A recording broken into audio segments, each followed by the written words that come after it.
Reading with your kids.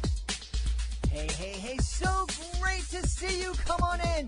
Hi, my name is Jedley, and this is the Reading with Your Kids podcast. We are coming to you from the beautiful neighborhood of Reedville in the southwest corner of Boston, Massachusetts. We are so happy that you're part of our beautiful Reading with Your Kids family. Please be sure to subscribe to the show on the iHeartRadio app, on Spotify, Google Podcasts, and in India on Ghana. Today we welcome Gloria and Pete Van Donge. They are here to celebrate the Gifted Kids Zone.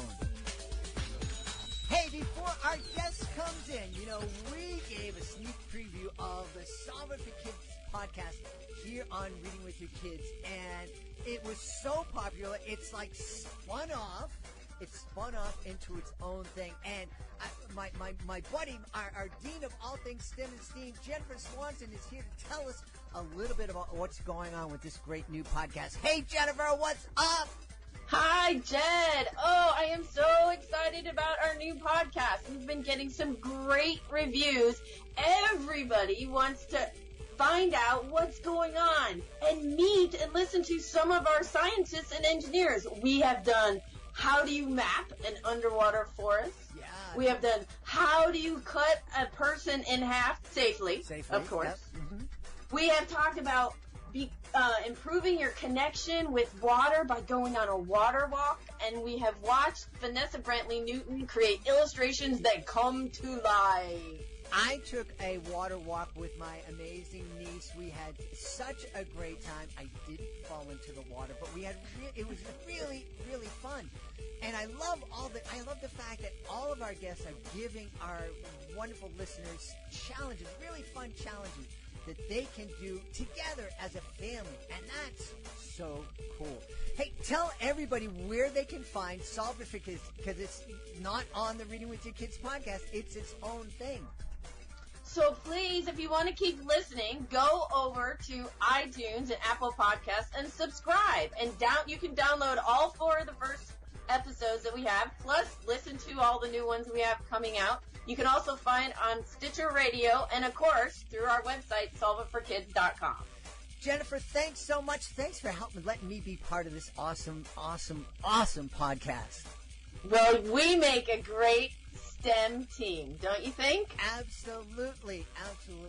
All right, join us over at solveitforkids.com. Joining us right now from Queensland in Australia. I love the fact that we are living in an age where I can talk to people on the other, not only on the other side of the world, but like on the bottom of well, I guess I could be on the bottom from their perspective, but we're like thousands and thousands of miles away, and we can speak together. We can see each other. Please welcome to the show the authors of the Cheetah Stories, Gloria and Peter Van Donge. Gloria and Peter, how are you? We're great. We're great. Thank you. I'm really excited. I want to thank Gloria and Peter for being up early in Australia to be on the show. This is really exciting.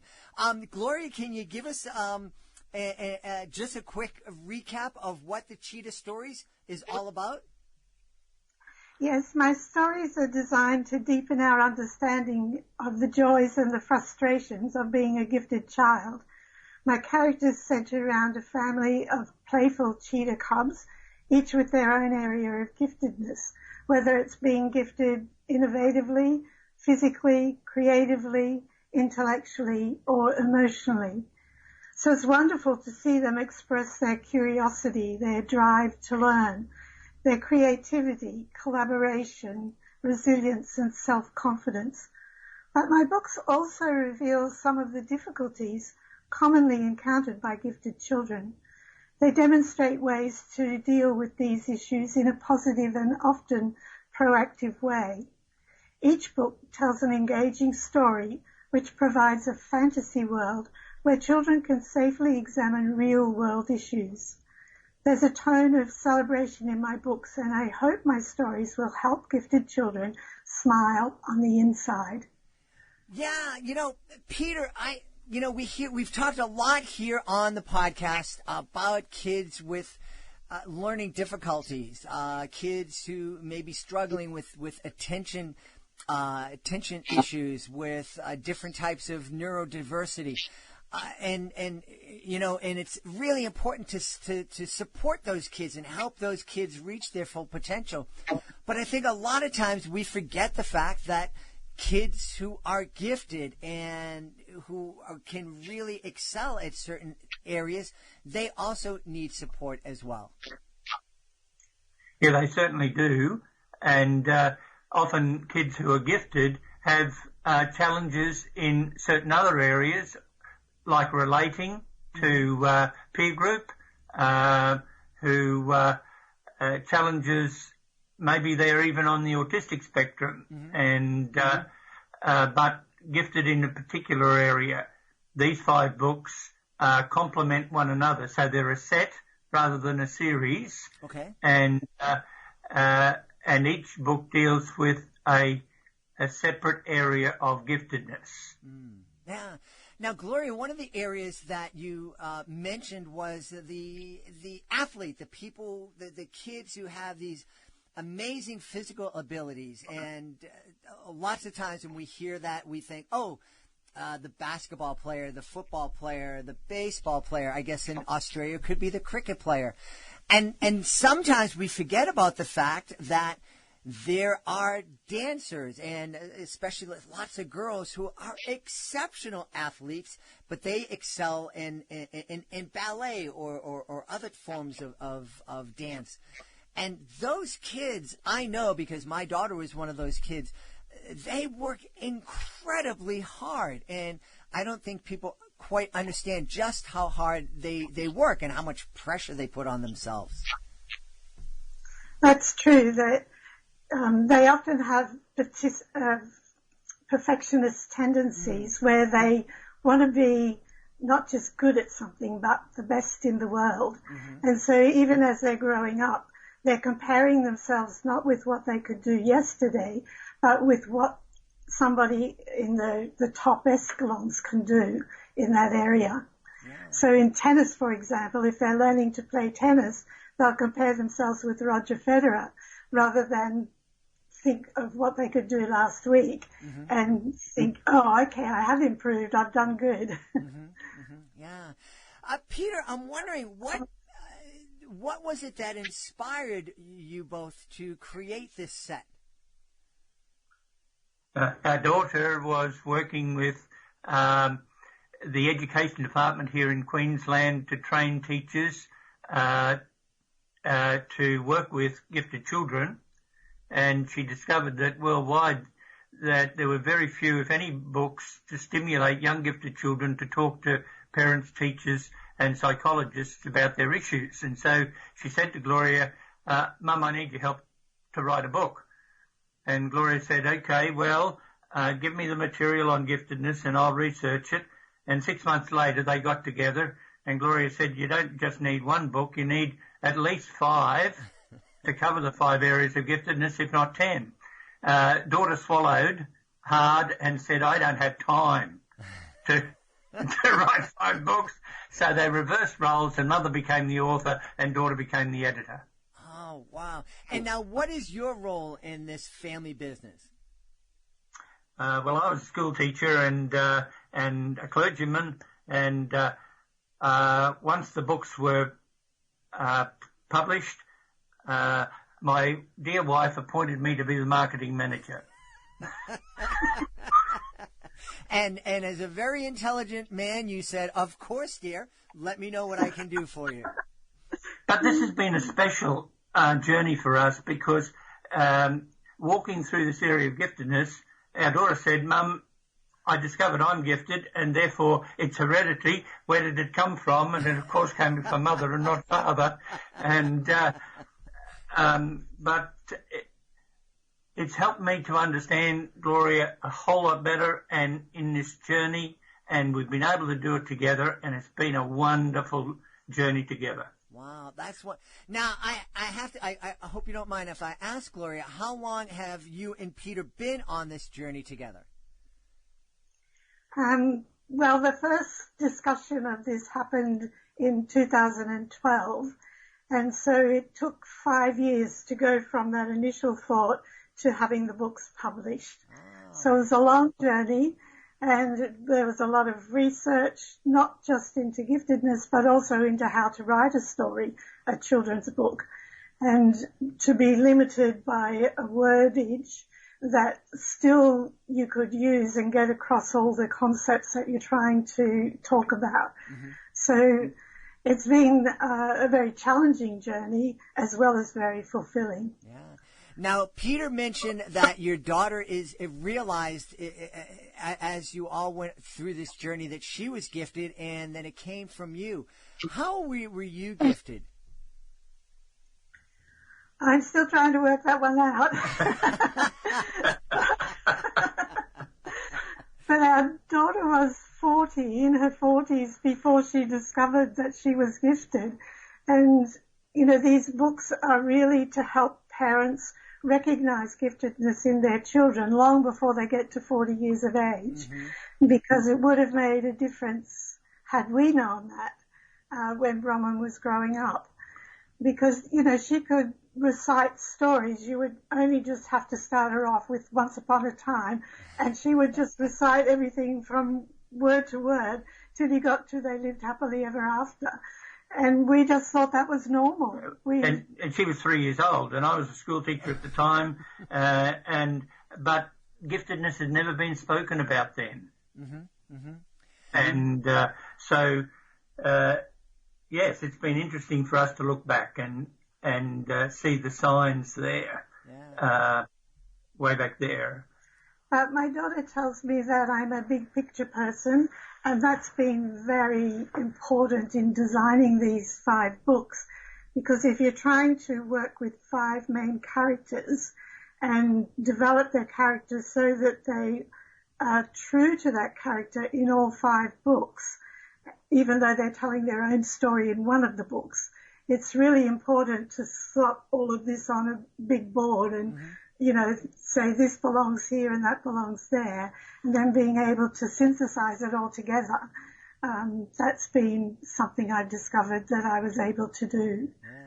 You know, I've heard some authors, some famous authors, kind of look down their nose at children's books and go, "Ha, that's really easy."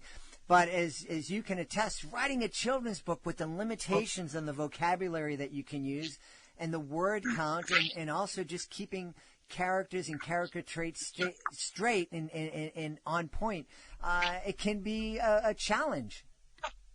Yes, it can be. You've really got to think, you know, who are my characters? What are they going to say? What do they look like? Where do they live? What do they like? How they're going to respond in some situations? And what are they going to do to solve the problems that they're facing? It's quite intriguing and interesting, and you know, there's lots of different areas that go together to make a children's book. Yeah, absolutely. Now, Peter, you were sharing with me earlier that not only is the book has the book been published in Australia and the United States, it's been published all over the world and is still being picked up in different areas. Tell us about all the places where folks can find the Cheetah series or the Gifted Child Zone. Yes. Initially, they were published here in Australia, and we published them independently, and so we own the copyright. But then they were published by Royal Fireworks Press in the United States and in Canada. And under the Cheetah Stories, then they were published in Turkey. A gifted professional there translated them, and a publishing house published them there. And then in Holland, they've been translated there and going very well in Holland and Belgium. And we've got a gifted professional in the Arabic world who is translating them into Arabic at the moment. That's amazing.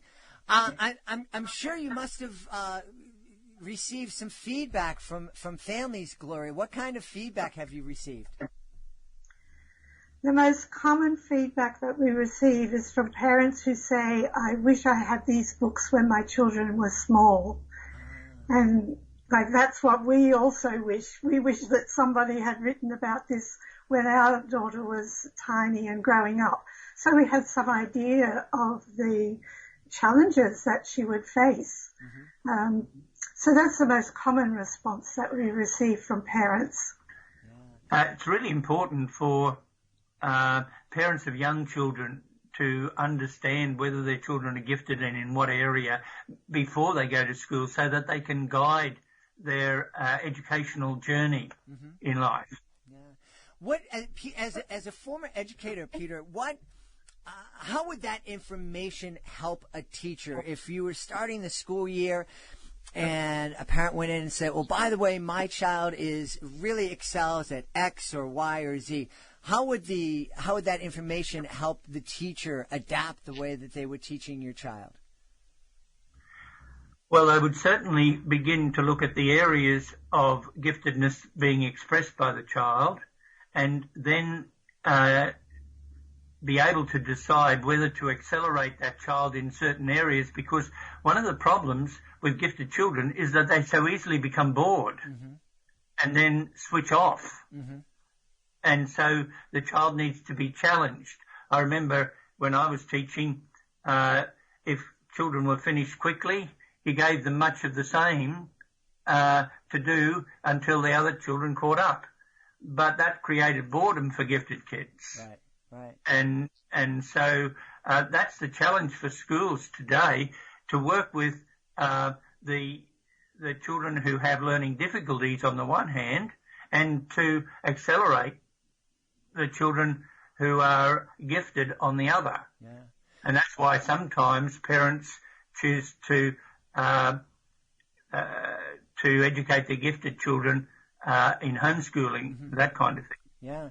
It's funny, it sounds like the same in Australia. You teachers are just given these, given a group of students, and the students are all over the place with their abilities, but the students are, the teachers just expected to take this little curriculum that's supposed to fit everybody perfectly, and it probably doesn't fit anybody perfectly. Gloria, what are some of the things that we should be looking for as a parent that would give us a clue that our kid may be gifted and need some special attention?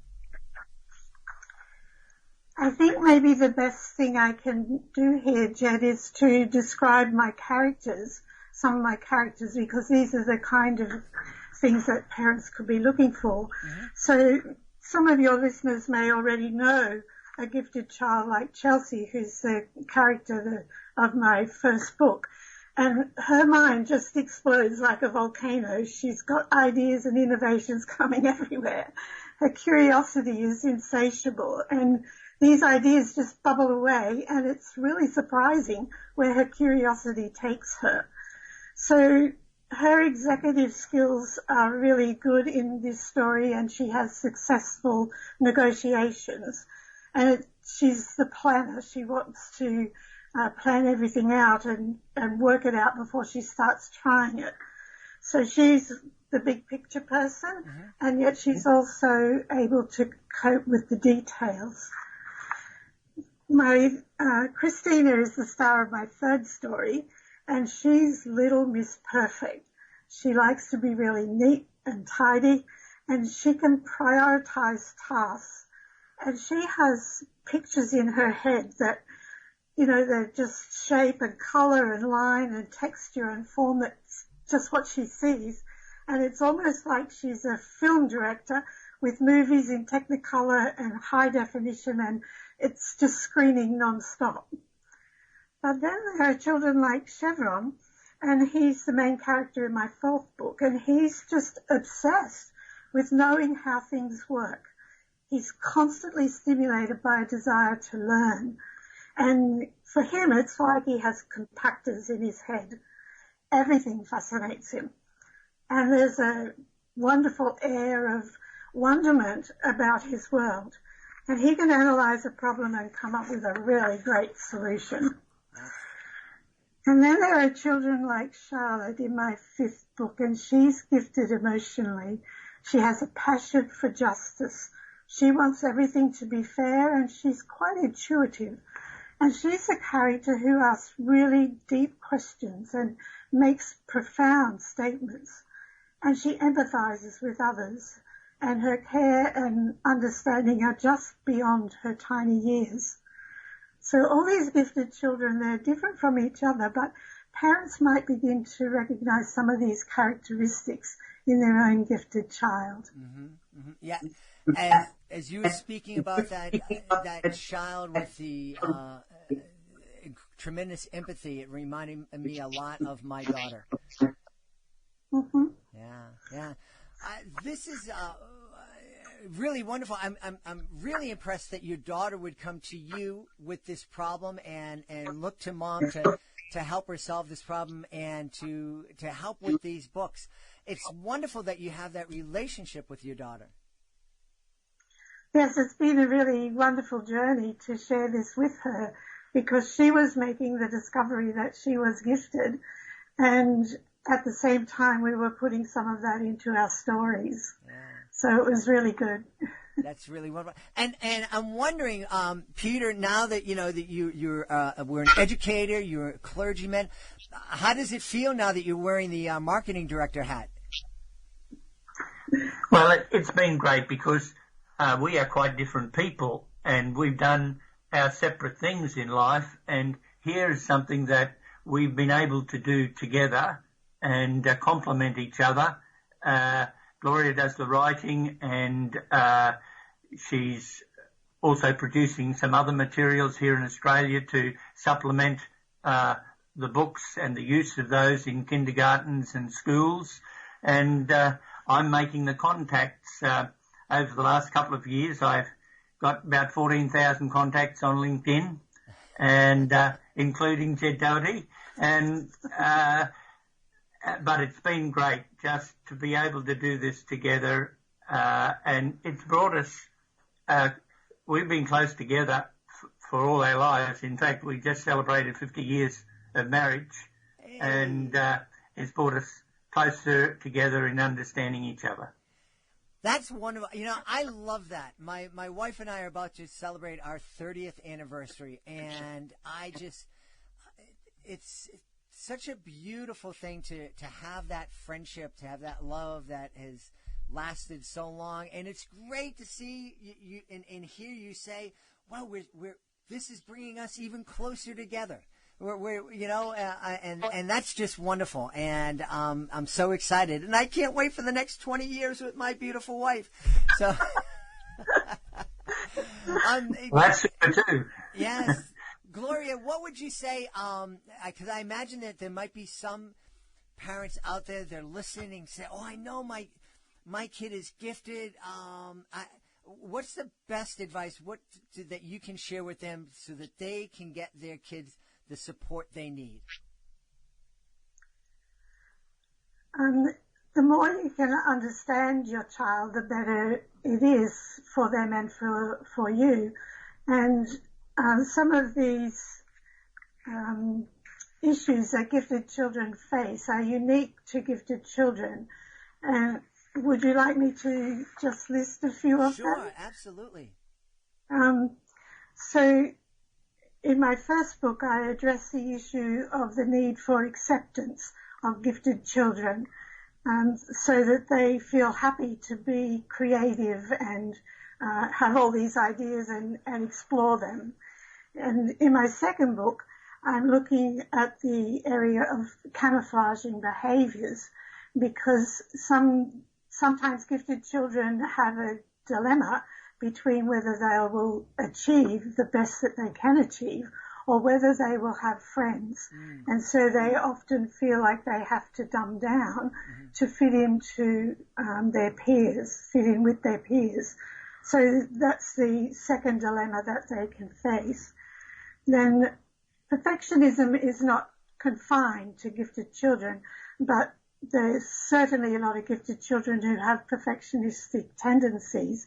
And so we talk about the value of making mistakes in a child's life and how important it is not to get into performance anxiety.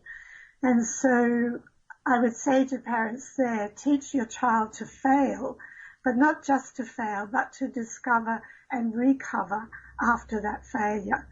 Very important lesson for life, this resilience, coming back, being able to overcome.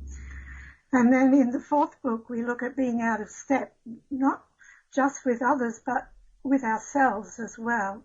This asynchrony where, you know, you're one age in one area, say in your area of giftedness, but in another area you might be just like your normal chronological age. So we talk about that in the fourth book. And then, of course, the emotionally gifted child who really feels that they're carrying the weight of the world on their shoulders, and they certainly need support and loving care to cope with this.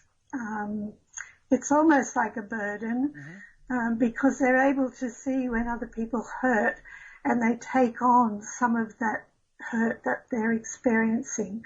So parents need to step in and help their children deal with that. Yeah. So much to think about, and I'm really thankful that you've created this great set that will help families, and I think will help teachers, and really make a difference in a lot of kids' lives. Peter, as a marketing director, I need to ask you, where can folks go to learn more about the Cheetah Stories? Well, they can certainly come to our website, which is www.giftedkidzone, just one kid, kidzone.com. But in the US, Royal Fireworks Press, that's rfwp.com. And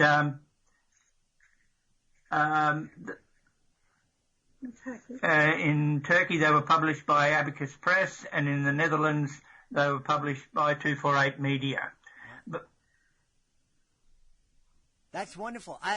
So many places. I'm excited for you. I have a feeling, Peter, that you and Gloria are going to be celebrating your 60th and 70th anniversaries, because this series is going to keep you folks busy for a long time. It is. Each book has a children's activity section in the back, and then it has guide pages for parents and teachers in terms of the effective use of those stories. That's wonderful. Well, I have a feeling we could speak forever, but, I've had such a great time learning about the Cheetah series. I have had such a great time meeting both of you, and we want to encourage everybody to check out their website, giftedkidzone.com, and we've been speaking to Gloria and Peter Van Donge. Gloria and Peter, thanks so much for being on the show. Thank you too, Jeff. Yeah, it's been lovely speaking with you. Thank you. Please be sure to join us for the next edition of the Reading with Your Kids podcast. Our guest will be Donna Sager-Cowan. She'll be returning to the show to talk about Superhero School. It's a great, great series. You don't want to miss this. If you are the author of a fantastic children's book, you may be frustrated at how difficult it is to get the word out about your book, especially now that schools are closed and libraries are closed and book signings aren't happening.